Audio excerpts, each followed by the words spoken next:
Welcome back to the channel. This is Randy Storm and you are watching What If Naruto and Sasuke has Saiyan blood. If you enjoyed this video, please like, share and subscribe to this channel. Now wasting no time, let's start the story. Twin gray orbs struck the ground, causing it to rock violently from the point of impact to the spot where the orbs finally came to rest.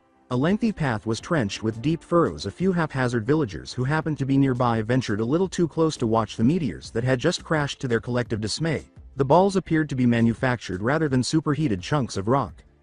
A squad of Anbu arrived even as the townspeople were looking through the cloud of dust that had drifted up from the impact. There were 4 in all, each with its own unique animal motif and clad in a face mask and long black cloak. The elk in the first mask, the elephant in the second, the cat in the third, and the weasel in the last.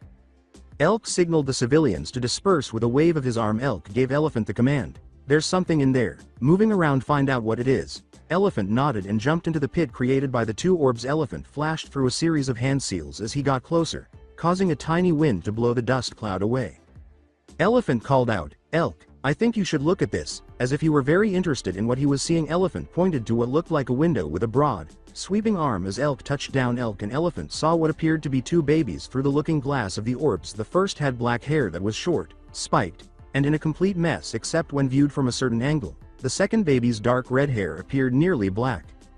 The deep voice of Elk said, "Well, I guess we better figure out how to get these open. Bring these kids to the village," with a tone of long suffering.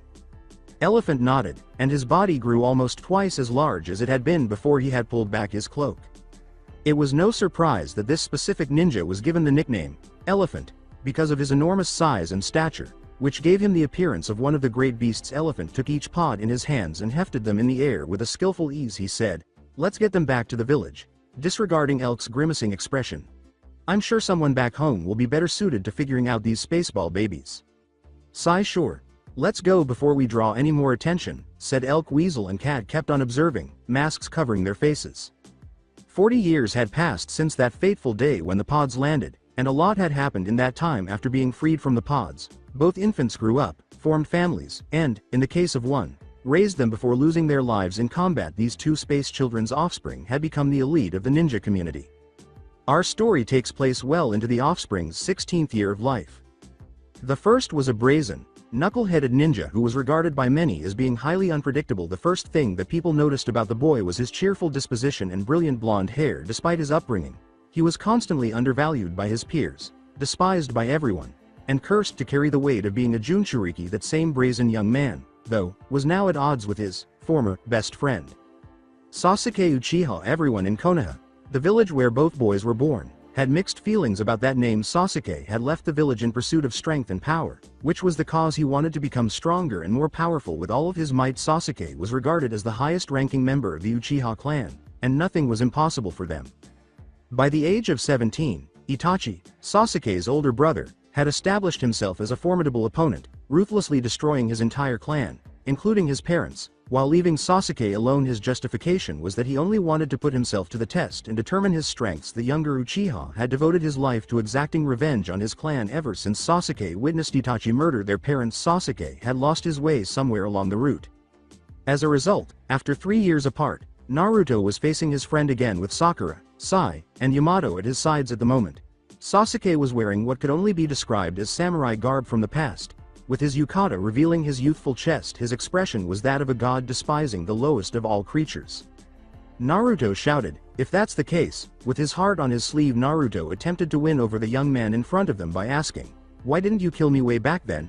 You think that could break our bond, Sasuke?" "The reason's simple," snorted Sasuke mockingly with his eyes briefly closed. Sasuke recalled the fateful night his brother had murdered his clan. "It's not that I couldn't break my bond with you, it was just irritating to me obtaining power based on the method he told me." Naruto appeared momentarily perplexed, but his compassion soon returned with a puzzled expression. Naruto questioned, What do you mean?" "It's not necessary to explain that to you," Sasuke said, his arrogant expression appearing once more. Sasuke returned, his voice emotionless and lifeless. "What I can say to you is, back then I merely spared your life on a whim. You weren't worth wasting my chakra to kill, Naruto," he said. There was nothing but silence. The 2 boys are the center of attention in an instant, faster than a blink. Sasuke was at Naruto's side, his left arm slung across the blonde's other shoulder, moving at a speed that was well above that of the retrieval squad. It took a full breath for Sasuke's clothes to become accustomed to their new surroundings. Swaying slightly in an invisible wind, everyone waited anxiously for their minds to process what had just happened. He's fast, the lone Junin in the group thought. The three ninja he was watching mirrored his thoughts. Sasuke said, "Come to think of it," in a contemplative tone that seemed to be bringing back a dim memory. Though his eyes stayed where Sasuke had been standing before, Naruto's attention was undoubtedly on the spiky-haired ninja draping off of him. "Wasn't it your dream to become Hokage? If you had all that to be chasing me around, shouldn't you have better spent the time training or something?" he asked, narrowing his eyes slightly. "Isn't that right, Naruto?" Sasuke-kun, Sakura said, her hands shaking as she looked on helplessly as the events played out. Sasuke calmly remarked, "Well, I guess this is where your life ends then, Naruto-kun," as though he were describing something straightforward to a young child. The sounds of metal on metal reverberated throughout the demolished former hideout as Sasuke gently clicked his Chikudo free and slowly pulled the steel from its scabbard. "All because of my passing whims. A man who can't even save one friend can't possibly dream of becoming Hokage," said Naruto, his eyes hardening and his resolve unwavering as he remained motionless in Sasuke's embrace. "That's correct, Sasuke-kun." Without responding, Sasuke let his arm drop his sword and aimed it at the blonde, skewering her. Sakura and Yamato watched helplessly, rooted to their spots, but as fast as he could, Sai ran forward, his left hand gripping Sasuke's sword arm and his right hand holding his ninjutsu to one side of both boys. As unconcerned as ever, Sasuke watched the two. "That was the correct defensive move," he acknowledged, noting that the boy never once showed signs of concern. While Sai prepared his short sword for a stab, Naruto worked in conjecture with him, gripping Sasuke's arm and spinning himself end over end to lock the Uchiha's arm in place. Sasuke's eyes closed for a moment, and when they opened again, his cornea displayed three comma shapes called subas, and his eyes were crimson instead of obsidian. Sasuke shoved Naruto and Sai away with a casual flick of the wrist, and Yamato saw the opportunity and used a mokuton, wood-style, technique, sending a large plank of wood at him, only to have the younger boy blasted with lightning, destroying the jutsu completely. It helped that his body and surroundings were now covered in arcs of lightning. Silence returned as the boys fell violently to the ground, and Sakura ran forward without making a sound, her fists burning with restrained chakra as she attempted to attack her former crush. Yamato saw a clear expression in the Uchiha's eyes as she charged, and he moved quickly to stop what would have been a fatal blow to Sakura. But Sasuke's blow passed through his defense and struck Yamato in the shoulder. "That defense was a mistake," Sasuke summarized, his expression as detached as ever. "I want you to know about my sword, it cannot be protected." "I'm going numb," Yamato said, feeling his hand drop the kunai he was holding and reflecting it on the blade lodged in his shoulder. He's sending Chidori through his blade. "I understand after cutting, you become numb and paralyzed." He was having trouble breathing, and the longer he stood there, the more he reasoned, along with making the cutting power extreme. Sasuke's attention was drawn to a recuperating Naruto by a sound, and as he watched him with mild interest, his eyes hardened when he saw the boy's eyes turn red with long, black slit-like pupils. Naruto let out a low growl, realizing that this was not how he had imagined seeing Sasuke. They were meant to be reunited and rekindled as friends, damn it. The world abruptly turned black, and Naruto looked around, but for a while he was unable to see anything. Light gradually began to appear, and he discovered that he was in a dank sewer with loud background water drips. He knew where he was in the seal that contained the Kyuubi. What the hell? Gazing directly into the face of the enormous fox beast behind the cage, Naruto demanded, "Stupid fox, why did you bring me here?" Growling in an inhuman way, the fox narrowed its evil eyes, assessing the boy. "You want your friend back, don't you? Using my power is the only way to defeat him. Now remove the seal and I'll give you all the power you need," the fox said. "You'll get your precious bond back, Naruto." The young ninja who was outclassed found the offer appealing. "What's the matter?" the enormous beast inquired. "Why are you hesitating? Don't you need my power? Tell me, then who would you like me to murder?" As things were going, the Kyuubi would soon be free. As he let his foul chakra seep through the bars of the cage that held him, the more that seeped through, the closer he was to physically forming himself in Naruto's mind. "I don't need your power anymore," Naruto replied softly. "Well, what is this? I stated that I no longer require your abilities. Never again will I accept your evil powers." Before the fox could respond, urging the boy to release the seal once more, he saw something. Sasuke appeared next to Naruto, his arm extended to the giant beast's nose as he allowed his head to hang. "So is this the power you've been keeping hidden for so long? Who would have guessed?" With a faint smile on his face, Sasuke looked at Naruto over his shoulder and teased. The nine-tailed Biju, the Kyuubi, gazed on in wonder. "Oh, Uchiha? You've grown quite powerful to have seen me inside of Naruto. The Kyuubi noted, offering the closest thing to respect he'd ever give a single mortal. You won't be using this power any Naruto, Sasuke said coolly as he squeezed the chakra construct, breaking apart the Kyuubi and shoving the monster back into the sealed cage. As long as I'm around, I'll never let you get free of Naruto. Sasuke commanded, you'd better be stronger the next time you face me.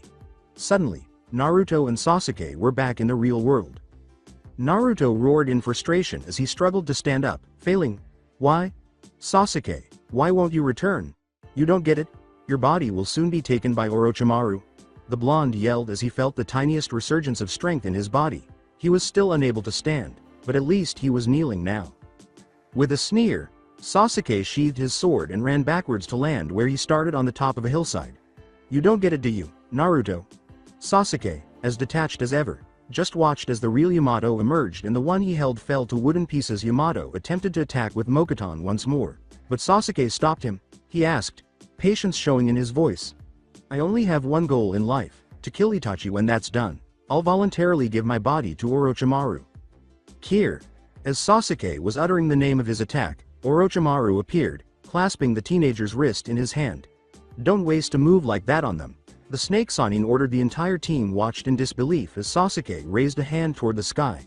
Gathering chakra, dark clouds started to gather as he held his hand skyward.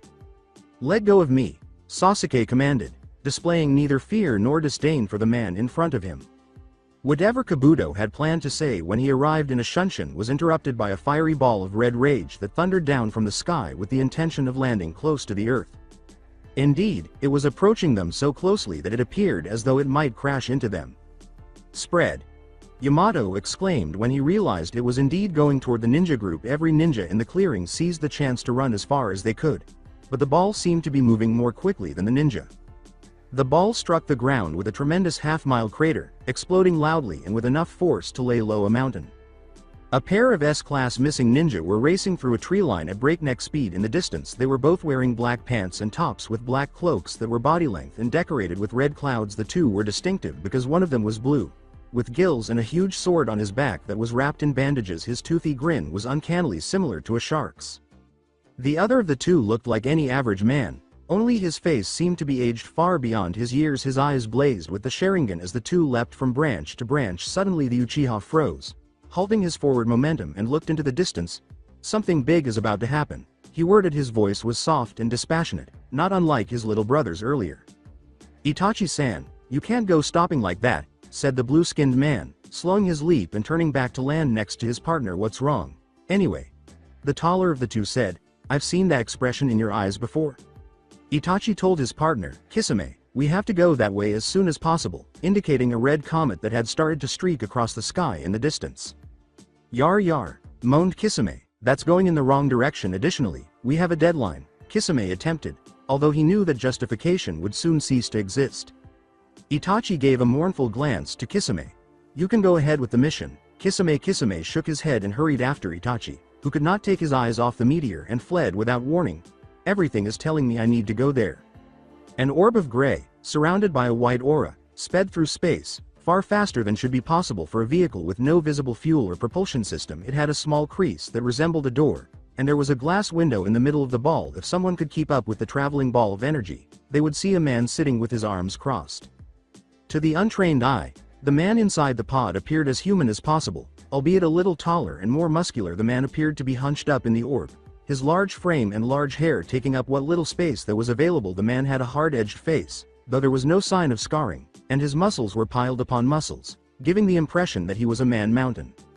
Raditz, the harsh voice of a second male, who sounded like a young man, said, Answer me. His speech pattern clearly suggested that he was a higher-ranking individual than the other man in the pod.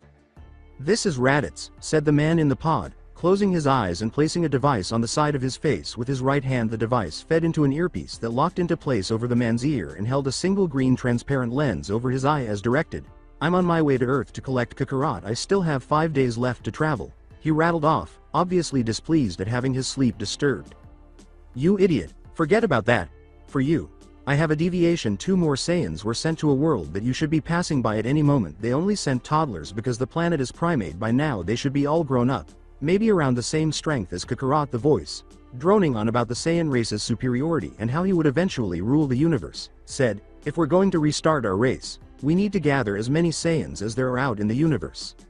Forced to wakefulness, Raditz rolled his eyes angrily and said, "Prince Vegeta, copy that." As his radar pulsed at multiple high power levels, Raditz paused his speech and said, "Sire, I'm heading to the new coordinates and, on the surface, I'm noticing some unusually high power levels. Do you really think they're primitive? Even you would have been killed as an infant invasion force at these levels." As the prince read out the information being gathered, there was a pause on the other end. "How odd, our records show that the planet was populated by nomadic, warring tribes known as ninja clans. The report's barely 150 years old. These people could not have changed so rapidly. Prince Vegeta, you don't suppose he altered our information to get rid of our children?" said another voice, this one rough with age and apparently indignant that his information was wrong. The second voice inquired, clearly perplexed, though he appeared to be considering something. The original voice responded sharply, "Shut up, you buffoon," and Raditz, in his spacepod, perspired at the encounter. "Raditz, check out the planet," he said, "until you discover the fate of our siblings. Kill everyone and everything. Those are the last two female Saiyans that we are aware of." Vegeta abruptly disconnected the line and commanded, "Our race will end with us if we can't get a hold of them." Raditz's face brightened at the prospect of destroying an entire planet. "Man, this is going to be fun," he said. "Ship, set course to the highest power levels currently on radar. Go there as fast as you can. Let's create a crater instead of using inertial dampeners. Bawahaha." Thus, with Sasuke, Kabuto, Orochimaru, Naruto, Yamato, Sakura, and Sai all around, Raditz's spacepod stopped in the earthen soil as the ninja watched with curiosity. Orochimaru, being the most inquisitive of the group, the pod opened, releasing steam into the dust cloud. Tentatively, all of the ninja observed a man who was easily 7 feet tall emerge from a ball that was 5 feet in diameter. "Oh, I'm glad I made it here at last. I needed to stretch my kinked muscles," he noted, stretching out his right arm in a circular motion, pressing the button on his scouter. Raditz was alerted to being watched by 7 large power levels, not particularly the highest levels he'd ever seen or faced, but definitely worthy of his attention. As the shinobi observed, assessing the outfit, the man wore a chest-plate armor with red-patterned extended shoulder guards on top, a brown fur belt wrapped around his waist, which held nothing, but was presumably merely for show, and a plain pair of black briefs as the final item of clothing. The stomach had a gold pattern that appeared to be outlined in the shape of an abdomen. The sight of the man in his bare leather outfit made Sakura's cheeks flush, and the muscle definition sent her imagination running wild, to the point where she imagined the man riding a horse and dragging her off her feet. Sai didn't think. He just took notes on everything he could and started sketching some animals to help him remember it. However, Naruto's mind was elsewhere. His eyes had lost focus, and he appeared to have withdrawn within himself since the new arrival was the situation's top priority. None of the Konoha nin gave Naruto any attention. Later on, that would turn out to be a mistake. After pressing the device on his head a few times, Raditz turned his head toward the strongest power level and looked around to get a sense of where his hiding prey was. After all, fighting was never enjoyable if you couldn't find anyone to fight. "You there," he said, "you appear to be far superior to everyone else in the area. Come down here, I'll swiftly murder you." Interesting device," Orochimaru said, stroking his chin as he looked at the scouter. "Just think of the possibilities of having such a tool." Despite hiding and suppressing their chakra signatures, the Ado nin, Orochimaru, Kabuto, and Sasuke were surprised when the man turned to face them. "Even the best cloaked ninjas would be visible to us." Seeing that the situation was about to escalate into another fight, Kabuto sped through a series of unknown hand seals, allowing his hands to glow green as he finished them, revealing his preferred weapon, chakra scalpels. Kabuto nodded, his face reflecting a smile of extreme creepiness, and the way the light fell on his glasses even through the trees obscured sight of his eyes, giving the young medic nin a mad scientist look. "Before I kill you, I want to know if you've ever seen a couple of women with tails like mine." "Hey you three," Raditz called out, pointing to the Ado nin. "And you four there," he said, turning slightly to point at a spot on the opposite side of the crater. When he asked, his brown fur belt came to life and unfolded into what appeared to be a monkey's tail. Naruto regained consciousness at this point. "You damn fox. You better be right about this. If you're wrong, he's going to kill me," Naruto thought ominously as he stood and entered the clearing. "I know exactly who you're talking about," Naruto yelled, his eyes narrowed and his face displaying fear. Sakura looked helpless as Naruto moved forward. Yamato looked up, reached to grab the blonde, only to feel his hand pushed away. "Naruto, we need to stay hidden." He is already aware of our location. The blonde was in turmoil inside of him, acting as though the fox in his stomach was telling the truth. This is not the time to stick our heads in the ground, Yamato-sensei, Naruto challenged, his features taking on a steel resolve. A few moments ago, Naruto, listen to me, the giant beast demanded, sounding almost thoughtful. As Naruto found himself staring at the Kyuubi once more in front of the seal, he could swear for a moment that he saw fear in the Kyuubi's eyes, but he waved off the errant fantasy, thinking, no, I must have imagined it. He turned back to the Kyuubi and saw that it was still talking. This man poses a serious risk. This is the only time I've ever seen anything like it, and even then it was only a memory I shared with you. Suddenly the fox grew silent. Several glimmers of light flashed through the Kyuubi's eyes, yet it would not speak. After a few thoughtful moments, the sounds of water dripping continued, and Naruto finally got sick of the quiet. Hey, in any case, why should I listen to you? All you want is to get away and take over my body. The blonde gave his captive a vile glare and loudly challenged him. The enormous beast eyed the blonde up and down for a few moments before Kyuubi gave in with a huge, mighty sigh. His constant air of menace briefly faded as he evaluated the blonde. Gaki, brat. There is something you should know, Kyuubi said. It's related to your heritage, the Kyuubi said. The truth raising an eyebrow, Raditz said, oh, and who could you be, child? Interesting, that's gotta be why I came down here, he said, noting that he was receiving conflicting readings from the boy as he read his scouter. At one point, the scouter would mark the boy at a level of 125, and at other times, it would soar up to 750 before dying back down. Where are they, kid? With a ball of threatening energy burning in the palms of both hands, Raditz asked loudly. Whoa, that's a lot of power. Naruto paused, swallowing the sensation of the power coming from the orbs of raw energy. It was similar to chakra, but it was unrefined and had the same force as Naruto had ever shown, even with 4 tails. A little louder than he intended, he said out loud sheepishly. Naruto rubbed the back of his head, his face revealing the fox inside of him. Raditz grinned at the remark, saying, yeah, it's a lot of power. I did swear to kill you right away if you provided me with the information I needed. Too bad for these others, they won't get such nice treatment, Raditz continued, grinning cruelly and practically drooling at the thought of tearing the nearby ninja to shreds. All of the hidden ninja, including Naruto, shuddered. The 2 you're searching for, they're dead, Naruto stated matter-of-factually. Raditz's eyes narrowed. He'd only meant his statement from before as a joke. He honestly was excited to meet a Saiyan woman again after his 10-year abstinence. Who killed them? The least Raditz could do was to exact revenge on the girls, he said in a voice that was almost ghostly. Vegeta would not be pleased to learn that his plan had been foiled before it had even taken off. Well, you see, that's a bit complicated, Naruto started, his head lowered, his eyes sorrowful. It would seem Sasuke and I destined by the stars to chase one another, he muttered to himself, under his breath, and it was remarkable that everyone in the clearing happened to hear this very private statement. Sasuke, his Chikuto, sword, drawn with the bladed edge pointed at the space invader, appeared next to Naruto in a whirl of leaves. Naruto, explain, he demanded, finding no excuses to be kind. Naruto's face brightened with a smile at the sight of his former friend. Don't get any ideas about us becoming friends again, just cause I'm here, he said. All I want to know is what you believe to be true. When Sasuke said those words, Naruto's happy face turned sour almost instantly. He crossed his arms over his chest and squinted his angry eyes. HMPH, Kyuubi informed me that he's searching for. Naruto was cut off before he could complete his sentence. You've spoken to it once more? With his gaze fixed on the Saiyan in front of him, Sharingan blazing, Sasuke accused. And you trust him again? If you tell this guy that the people he's searching for are dead, why did he promise not to take over your soul? The teenager's scathing hostility was equal to the accusation in Sasuke's tone. Naruto was cut off again as he opened his mouth to object. While the fact that Neji was asleep is significant, it is not the main focus of what was going on. Rather, what Neji was seeing in his dream was a bald man with 3 eyes fighting a young boy who was less than half his size.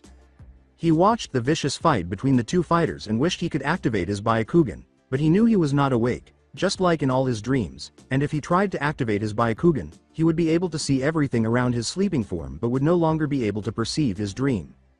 The young boy ran around the arena's ring, leaving behind an image of himself, which he heard one of the observers refer to as a after-image. Both fighters were highly skilled in taijutsu, taking it to a level that even Guy, his Junin sensei and taijutsu extraordinaire, would object to. He simply watched, trying to get his eyes to keep up with the movements. The man with a bald head seemed to be using a style eerily similar to his family's Juken technique. Yet he had no Byakugan to observe his foe's chakra network. It was quite perplexing to Neji. He watched baffled as the man delivered over 300 vital strikes to the boy's body, pinning the kid to a wall as he pummeled him. The voice said, "Neji," but he didn't want to wake up because it wasn't from his dream but rather from somewhere else. Neji reluctantly allowed himself to return to the world of the living when the rough voice said, "Time to wake up," a little more authoritatively this time. "What do you want, Lee?" he questioned his teammate. When the boy bounced on his feet, Lee, a young and promising taijutsu expert, teemed with barely contained energy. His bowl-cut hair bobbed up and down, and the green spandex clothing stretched tightly along the boy's long wiry frame, highlighting his slender and well-defined muscles. Lee's eyes seemed to be burning as he pumped a fist up, his hands wrapped in white bandages. At least by his usual standards, Neji, a teenage boy with long black hair that fell straight down his back, was a little unkempt. At the moment, a few hairs were out of place, and the Hyuga prodigy had a slightly sleepy morning face. Neji got out of bed, saw Rock Lee pause and blush, and then turned around. Neji quirked his eyebrow at his teammate's odd reaction. Wordlessly, Neji trekked from his bed, in which he had slept in the nude, to his closet, pulling out his morning attire of a pristine white kimono, dedicated to the sole purpose of walking from his room to the Furo. "You wake me up every morning. Rock Lee, why does seeing me nude always make you so nervous?" After more than a year of wondering about this small detail, Neji finally let his curiosity get the better of him and asked. With flames burning bright in his eyes, Lee rounded on the Hyuga, shouting loudly as he heard the sifting of cloth as Neji dressed. "My flames of youth compel me to inspire you to be more youthful," Lee replied. "That's why I woke you up, Neji-san." Neji could tell by the boy's smile that the boy had responded to what he believed to be the question. Neji sighed in agony and nearly let his shoulders drop. "Let me clean up, and I'll see you outside the village gates, Lee," he said. "I've got to look into something." He begged the boy to keep this between them, saying, "Don't tell Tenten or Guy-sensei." Rock Lee nodded emphatically, giving his response, as he did with everything else, 110%. Yosh. A very young secret amongst friends. The neighbors of Neji, who were also Hyuga, became enraged when he thundered. "Neji-san," the newly appointed Junin's neighbor said in a rough, sleep-deprived voice, "can't you do something about him? I have to get up earlier and earlier every day just to listen to his youthful enthusiasm. It's tiring." Knowing that his neighbor had activated his Byakugan, Neji bowed and said, "Hi, I'm sorry," glaring at Rock Lee. "Remember how we talked about your youthful spirit in the mornings?" Neji was expecting a loud response when he saw Lee nod enthusiastically, but was taken aback when he zipping his lips and throwing away the key, although his most childlike smile persisted. When Lee saw that Neji was leaving his room, he made his own exit and ran across the village at full speed, determined to beat his previous record of 3 minutes. "To the Furo on the other side of the compound. I'll perform 5,000 push-ups if I can't reach the gates in under 3 minutes. He woke everyone in his path by shouting as he ran across rooftops. Neji, who was not in the main family but was close enough to have prominent aristocratic features, was once again naked, his porcelain skin bare for the world to admire, and it was not surprising that he saw several men and women staring at him with lust. As his cousins looked to him to choose a wife, Neji was determined to find another clan that would give his family life and, ideally, have a beautiful female in their main family. It was well known that the Hyuga were an inbred family, with each member sharing the same traits, but Neji had no desire to carry on this tradition. With a sigh of satisfaction, Neji slipped into the warm water of the natural hot spring on his family's property like vultures. A number of his uncles came up to him, each holding a folder. Neji held up a hand to block out the words that were meant for him. "If any of you shows me a proposal, I'm going to permanently disable the chakra points to your cocks," Neji warned calmly. Each uncle put away his folder and eased away from the boy. A number of Anbu were nearby, watching from a rooftop, and Lee was restless. He kept pacing back and forth, keeping the early morning gate guard's eyes fixed on him. Each man had wagered how long it would be until the boy broke, and as the 30-minute mark approached, it appeared that Azuma would be taking the pod today. "I can't ta." Just as Lee was about to blow his top and the second hand landed on the 30-minute mark, Neji appeared, a disapproving look in his eyes as he glared at Lee and then at the ninja LL around in a circle. "Neji-san," Lee exclaimed rather loudly, "I thought you weren't going to come."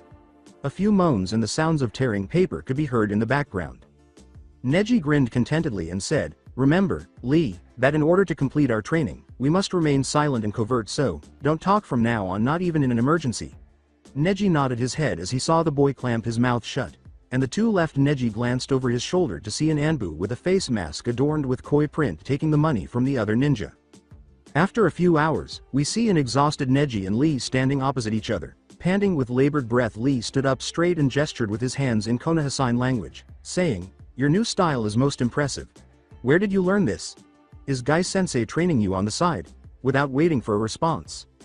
"I saw it in a dream. I still have a few techniques I want to try mastering, and I saw something that might make your style a bit easier," Neji said, narrowing his eyes. His Byakugan never activated.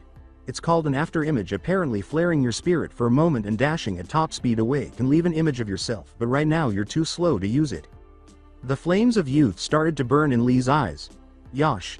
I shall get faster then," Lee shouted, causing several forest animals to dart away. Neji hung his head in disappointment before speaking as well. "Oh well, we'll have to stop training now, I suppose," he reprimanded. "Lee, we can't risk being overheard or spied on." Lee was smart enough to hang his head in shame, appropriately abashed. "I apologize, Neji-san. Tomorrow, I'll perform better, or I'll perform 2,000 squats." As the two made their way back to the gates, Lee declared. Even though Neji would never publicly acknowledge it, he was willing to overlook his former teammates' transgressions because he knew that Lee would be the best person in this village to challenge him because the boy could move at high speeds and never pull his punches. "Don't worry about it too much, Lee. You're just very youthful," Neji said, almost throwing up at the word rock. Lee took the words as a high-level compliment and exclaimed, "Yosh! I am very youthful indeed." He was overjoyed to be free of Guy at last. Neji noticed a messenger bird approaching. As she peered up at the sky, Neji said out loud, "I wonder what that's about," drawing Lee's attention. "Curse you and your cool hip attitude, Neji," said Rock Lee. The remark was exactly what Neji needed to give his old teammate a stern look with none of his customary, playful demeanor. Neji threatened, "If you ever say that again, I'm gonna brain you, Lee." Lee swallowed and nodded in agreement. He said, "Hi, Neji-san, I'm sorry," without hesitation. Naruto started, "Well, you see, that's a bit complicated." With sadness in his eyes, he hung his head low. He whispered to himself, "It seems like the stars have predestined Sasuke and me to pursue each other." It was remarkable that everyone in the clearing happened to hear this extremely private comment made in a low voice. Sasuke emerged next to Naruto in a whirl of leaves, his Chikuto sword drawn and the bladed edge pointed at the Space Invader. "Naruto, explain," he insisted, seeing no justification for being kind when Naruto's best friend showed up by his side. A big smile spread across his face. "Don't get any ideas about us becoming best friends again. Just 'cause I'm here, I just want to know what you think you know." Almost instantly after Sasuke's words, Naruto's joyful expression turned sour. Naruto folded his arms across his chest and squinted his irate eyes. Naruto started to say, "HMPH, Kyuubi told me that he's looking for," but was cut off before he could finish. With his eyes fixed on the Saiyan in front of him, Sharingan blazing, Sasuke accused, "You've been talking to it again?" Sasuke's accusation was matched by the teen's bitter hatred. "And you trust him again? Why did he promise not to take control of your soul if you tell this guy the people he's looking for are dead?" Naruto was cut off again as he opened his mouth to object. A voice from the edge of the clearing said, "Oh my, look at that." As two figures emerged from the tree line to the side, it was two wild cards this time. When Itachi Uchiha and Hoshigaki Kisame unexpectedly appeared, they surveyed the area. Naturally, Sasuke Uchiha noticed Itachi at this precise moment. The teen's once calm face turned into a messed up, uncontrollable rage. "Itachi," he said quietly. The younger Uchiha was radiating enough hate and intent to kill to get a bleed from Raditz's scouter. Sasuke railed, "I'm going to kill you now," and aimed his blade at his brother. Raditz grinned as he observed the conversation. He turned on his comlink by pressing a button on his scouter in an effort to avoid drawing too much attention to himself. He reported quietly, "Vegeta, it looks the info was right. This planet is very primitive. I made contact with a boy that seems to know something about our Saiyan females." Right now, everyone's attention was on Sasuke and Itachi. He was explaining, "Little brother, now is not the time for a squabble." That man when he was abruptly forced to dodge a kunai salvo. With lightning arcing up and down the length of the Chikuto, he bellowed, "Shut your mouth, Itachi. I've waited my entire life for this moment and spent every day training like a monster to finally meet and kill you. Nothing will stand in my way." Then rushed forward. With lightning arcing up and down the length of the Chikuto, he bellowed, "Shut your mouth, Itachi. I've waited my entire life for this moment and spent every day training like a monster to finally meet and kill you. Nothing will stand in my way." Then rushed forward. "Kaden. Phoenix Flower Jutsu," Itachi yelled, launching a stream of tiny fireballs towards Sasuke, causing his bother to run for cover as his hands flashed so fast that only Raditz and Orochimaru could follow. He remarked, "Your resolve is strong, Sasuke-kun." Gazing at his younger brother with utter dispassion. "Tell me, Sasuke, have you gotten stronger or weaker working under Orochimaru? How about I show you?" Sasuke said, his sword blazing with lightning. Once more Raditz raised an eyebrow as he sprang forward at breakneck speed. "Die!" Sasuke yelled as he stabbed Itachi in the chest with his sword. As Sasuke's blade entered and passed through his brother's heart, time seemed to slow down as the Uchiha killed his greatest target. Naruto and Sakura nearly burst out laughing. Then everything turned upside down. After launching into a murder of crows, Itachi reformed right behind Sasuke and stabbed him in the back with a kunai. The screen in front of Raditz almost made his eyes pop out of his head. He had seen all sorts of energy blasts, even seen people divide and multiply, but he had never seen anyone do what he was seeing now. Prince Vegeta, are you seeing this?" asked he. A Saiyan prince who was equally shocked nodded foolishly, forgetting that he was invisible. Vegeta's mind started to form an idea as he watched. "Raditz, take the boy that knows the fate of our women and bring him to Earth with you. We'll grill him on the details when you find your little brother," Vegeta said. Raditz gave a nod after saying, "Yes, Prince Vegeta." Raditz out. He turned to face Naruto. Raditz came before Naruto with a speed that this planet has never seen before, slamming him in the stomach and doubling the blonde over. "Kid, you're accompanying me. We need to have a conversation." "Kisame, don't let that man take the Kyuubi host," Itachi said, noticing the shift in focus and gesturing for Kisame to stop the man from capturing their target. "Leader Sama will be furious if he kills Naruto." Even as he was saying this, Itachi was fighting Kabuto, Sakura, and Sai in a 3-on-1 battle, and after hearing what Itachi had to say, he stopped the attack and went after Raditz. As Sai got closer, he hurriedly took out a pad of paper and an ink brush and started drawing as many monsters as he could imagine. Sai was shocked to see the man produce energy in his hands and exclaim, "Double Sunday." All eyes were on him as he blasted a swath out of everything in front of him, cutting a wide trench through the forest that was 20 feet wide and at least half a mile long. "Well, I'll be taking my leave now," Raditz wrote. He heard the boy talking softly as he threw the blonde over his shoulder. Unthinkable, he shouldn't be able to wake up for a few hours, he thought. What was that, brat? He strained to hear the child's response as he asked out loud. Even though Naruto was in a world of pain, he knew that if he didn't act quickly, things would only get worse. His mind was still half asleep, and the pain in his body made it nearly impossible to think. But as he opened one eye to look at Sasuke in his prone form, he said the only thing that came to mind. "Sasuke. He's probably going to die, kid, there's no point in bringing him along," Raditz said, glancing down at the boy on the ground and between the blonde draped over his shoulder. "Besides, you're the one with the information I need." Even as he was saying this, Raditz found himself approaching the fallen Uchiha, who was slowly bleeding out. Whatever, he complained, raising Sasuke with him, his tail curled around his waist as he stalked towards the ship. Knowing that his senpai would never forgive him if he didn't act right away, Yamato bit his bottom lip. "Mokuton. Tree-binding seal." He called out, his hands flashing through seals. He watched as several trees erupted from the ground, encompassing Raditz in a 10-foot cocoon. "You're not going anywhere." Making a wood clone, Yamato challenged, "Return to the village as soon as you can." His clone nodded and bounded into the forest, heading straight for the village. "I've already sent a messenger bird, but we need backup immediately," he said. Raditz released himself from the restraints with a simple flex of his enormous muscles. "And I don't suppose you think you're going to stop me, do you?"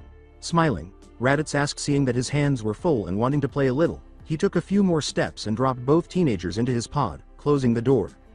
He turned back to the group of ninja, but soon found himself facing Kisame, who used Samahata, his bandage-wrapped sword, to strike Raditz full force in the gut, intending to cut him in two. Kisame's arrogant grin vanished quickly when he encountered far more resistance than he should have, and he turned slowly, oh so very slowly, around to see Raditz still whole, not even his armor looking scratched.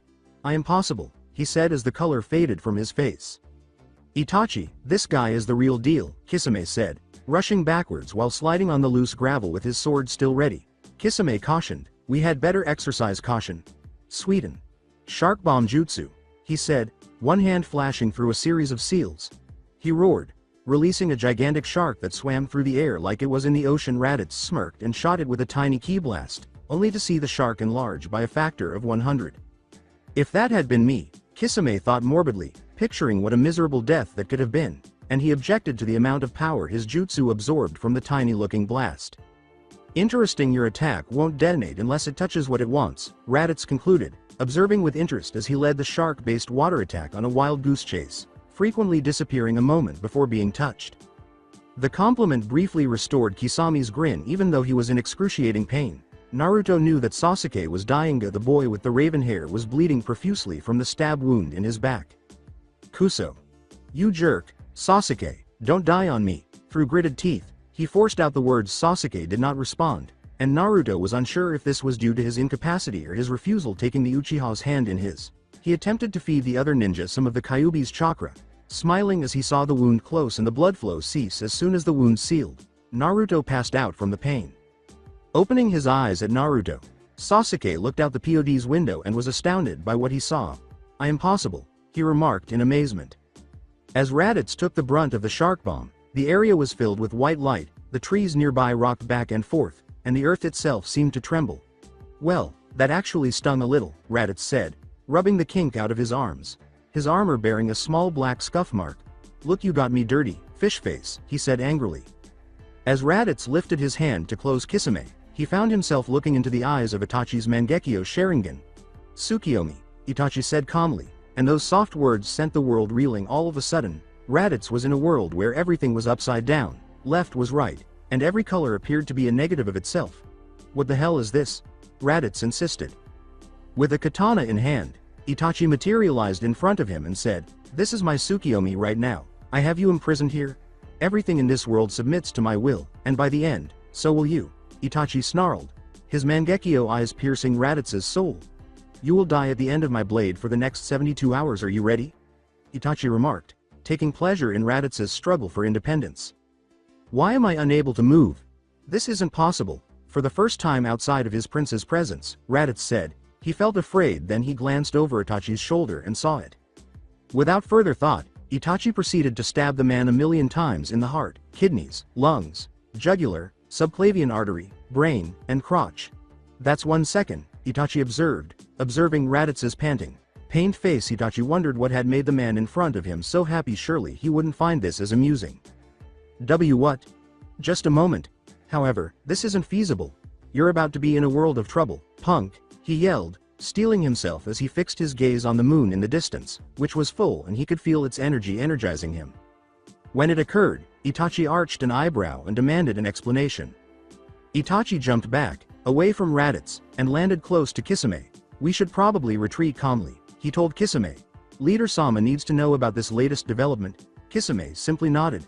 What happened? Kisame put his sword on his back and remarked, he looks like a daisy, and you don't look quite as strained as before, Itachi. Itachi nodded and said, I'll elaborate later. We have to leave this place for the time being. Without waiting for confirmation, Itachi made a quick retreat. Kisame saw his partner running and quickly followed him, not stopping to glance back over his shoulder at the man who made even the great, fearless Kisame nervous. At that moment, Orochimaru stepped out of the shadows and said, while I am quite impressed by your display of power, in a sickeningly smooth voice that gave Raditz the chills. I'm afraid I can't allow you to take Sasuke from me, he said. It's going to be my next body, he said, seemingly referring to the weather. Next body. Raditz said, raising an eyebrow like Captain Ginyu. You swap bodies? He inquired as to whether Orochimaru would start dancing while posing strangely. Sorry to cut this short as I've been loads of fun with guys, but I have to get going to Earth, Raditz said calmly, trying to get his mouth around the word, after a beep in his ear warned him of more important matters. Hope you enjoy the crushed sprinkles, Raditz called out as he watched the shinobi dodge the blasts for all their worth, and he calmly walked to his ship and opened the door without giving Orochimaru another chance to speak. Raditz fired a ball of ki into the air and let it burst, raining down small but no less lethal blasts of ki. Sasuke feigned unconsciousness while imagining how much stronger he would be if he could train under this man. Raditz climbed in, placed both teenagers on his lap, and set his pod to take him back to his starting point. How long will it take to get to Earth? Through the ship computer, Raditz inquired. The ship replied, time to arrival on planet Earth, 2 months 5 days, after a brief period of processing. Oh well, when these brats wake up they will probably be hungry, Raditz said, sighing and taking out a ration to eat while searching the database for planets that would be suitable for the local life. _journey narrative _ You can't really expect us to eat that, do you? Naruto said, squirming as he observed the insect-like limbs cooking over the fire pit. He asked Raditz, who had made the decision to go out to dinner with the boys. Still astonished by how the boy's eyes narrowed when he was angry as if they were closed, Raditz raised an eyebrow at the blonde. "Yes, brat. Eat your food now." The exoskeletal leg was pulled out of the flames by his thunderous reaching into them, and he threw one to each boy. "I've done some pretty criminal things in my time away from the village, but killing a family to eat them is new to me," he complained, unable to control his disgust as he narrowed his eyes at Raditz, still able to see the faces of the small family as Raditz had the boys make their first kills as vicious warriors. Sasuke took the offered morsel and cut into it with a kunai before examining the meat inside. "You wanted me to train you and your blonde friend here," said Raditz with a shrug. "We also need to eat. I will not give you my rations for more than 3 days at a time. Besides, this stuff tastes good once you get past the tough shell," he added, biting into and through the shell of his own leg, unimpressed by the two so-called hardened assassins' gentle demeanor. It was weird to eat another sentient being, but deep down he kept hearing Kyuubi insist that he try it. "Damn fox," he muttered around a piece of meat and chitin, and to his surprise, Naruto found that he liked the taste. "Hey, Raditz-sensei," he exclaimed, causing both of his traveling companions to moan. "Naruto, what is that? I wanted to know, will you demonstrate how to create enormous explosion balls for me? I must be as strong and cool as you are if I want to be Hokage." Pantomiming as he spoke, he yelled. "Sure, I will," said Raditz, laughing and running his hand through the boy's hair. "However, you must first build up your strength to perform the blasts." Raditz replied lovingly, "You have a long way to go, Naruto." In spite of everything that was said to the contrary, Raditz was beginning to like the two boys. It was almost as if he had a family. Then it occurred to him, what if Kakarot has a family? He might not want to leave them behind. I better not waste time on those kind of thoughts. No way he left anyone alive. That planet has a round moon, and there are only a dozen or so power levels that are even close to Kakarot's potential. "I'll meet and surpass you soon, Raditz, then I'll be able to kill my brother," Sasuke thought grimly. His lips in a tight, narrow line. Sasuke was evaluating Raditz, a man who exuded power in every way. Naruto yelled, "Hey, Raditz-sensei," around another piece of meat, and everyone in the company sighed once more. "What, Naruto? To whom do you continuously converse through your headset?" The question caught Sasuke's attention. "I haven't seen anyone else traveling with us," he said, acknowledging that Raditz had been talking to someone that no one else could hear. "Oh, that would be my lord, Prince Vegeta, and his head general, Nappa." "A prince? Whoa. You guys must have a huge kingdom full of really cool fighters like you," exclaimed Naruto, who had never met a prince before. Naruto inquired. For a moment, Raditz's face darkened. "Well," he began, his voice full of grief and desire, "we had a whole planet once. Everywhere we looked were scientists, fighters, and training grounds. However, a comet then struck and wiped out our planet." With his big shoulders hunched slightly, Raditz said, "The prince and I were both on a mission, and General Nappa is always by the prince's side to be his guard." "It doesn't sound like much of a prince to me," said Naruto, who was as shrewd as a round table. "And when a comet was on its way to a planet, why would space people be residing there?" With his arms folded across his chest and his eyes squeezed shut, he whimpered, "It doesn't make sense." Ignoring Naruto's observations, Sasuke snorted derisively, saying, "Hey idiot, don't talk about people like that. What if Konoha experienced an earthquake? If someone made such careless remarks about your village, would you like it? Particularly if you were among the few people who survived?" Naruto began to object, but after spending so many years with Jiraiya, he stopped to consider what Sasuke had said. His shoulders drooped, and he appeared to be in mourning. Naruto turned to Raditz, who appeared unconcerned, and apologized. With glares of death in both of their eyes, Sasuke found himself standing opposite Naruto. "Naruto," Sasuke exclaimed. "Sasuke teme," Naruto said back, his tone just as vile. "Rock, paper, scissors. Go." He called in sync with Sasuke. Both landed on rock only to repeat the process again and again until finally Naruto won a hand. "Yada. The last of the dessert is mine," Naruto exclaimed as he jumped and took off, returning to the camp after a long flight. After another month of traveling to Earth, which Naruto suspected was actually called Earth, but Raditz and Prince Vegeta adamantly denied the claim, Naruto and Sasuke had spent a lot of time honing their taijutsu and ninjutsu skills and learning the fundamentals of ki manipulation. The two were able to fly and shoot tiny balls of ki so far, but neither was interested in trying out Raditz's showy moves because they were worried about chakra exhaustion, even though Raditz assured them that it wouldn't happen to them. "Naruto," Raditz called out, and the blonde paused in his dessert stuffing, looking up, his eyes narrowed to tiny slits while he had a bit of purple gelatinous ooze hanging from his mouth. It was amazing to watch as the two boys went from being fledglings to powerful warriors in a matter of months rather than a lifetime. Raditz grinned proudly as he watched Naruto gobble up the cranial stuffing of the crab-like man they had captured and consumed. He muttered wisely. Sasuke was off to the side, his arms crossed, believing the blonde had cheated in some way. He was desperate for that cranial stuffing. Naruto, next time. Tell me what happened to the two women, Raditz said, observing the interaction between his students, but saying nothing about it with a certain glint in his eyes that made him look like a man drowning. Raditz begged, I need to know, even though I know we're not on Earth yet. With his hunger temporarily sated, Naruto slurped up the remainder of his dessert before putting it down. Well, from what I understand, Sasuke's mother was one and my mom was the other, Naruto said. They both passed away a long time ago. With a glare in his eyes and his Sharingan activated, Sasuke rounded on the blonde, his eyes blazing with anger. Naruto. Tell me, now tell me all that you know. To the surprise of both Raditz and Naruto, Sasuke gave the order. Raditz gestured for Naruto to continue, and the blonde complied while giving Sasuke a hesitant glance. Before Kyuubi was freed and put inside of me, he was in my mother's womb. He was unable to access her memories, but he was able to observe her surroundings and have conversations with her, just as he occasionally does with me, Naruto said, trying to appear as intelligent as possible with narrowed eyes. They arrived on our planet together, but after experiencing an unusual event, our mothers were assigned to Konoha clans that could protect their secrets. My mother was sent to the Uzumaki clan to fit in because of her red hair. Although your mother had the appearance of a Hyuga, they removed the eyes from a stillborn Uchiha and implanted them in her because she lacked the eye trait. She grew up in your clan, Naruto said.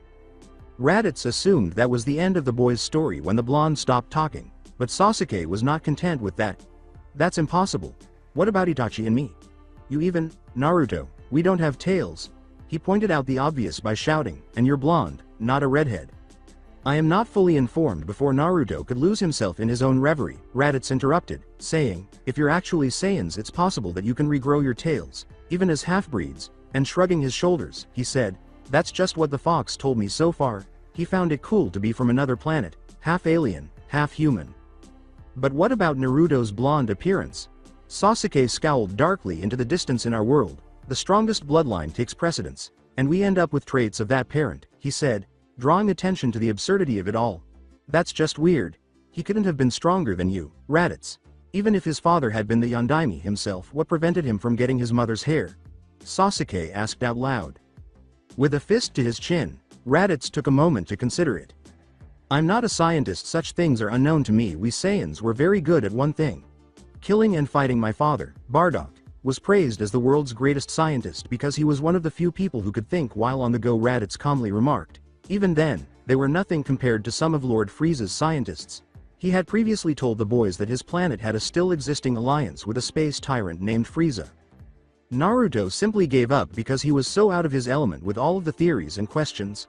Oh. This is so boring, he yelled loudly, drawing everyone's attention. When will we resume our training? Despite being 16, he asked, appearing to be a depressed child. I swear, Naruto, you're a stamina freak, said Raditz, shaking his head. Naruto leapt to his feet, ready to train as Raditz instructed. So what? All I want is to be Hokage.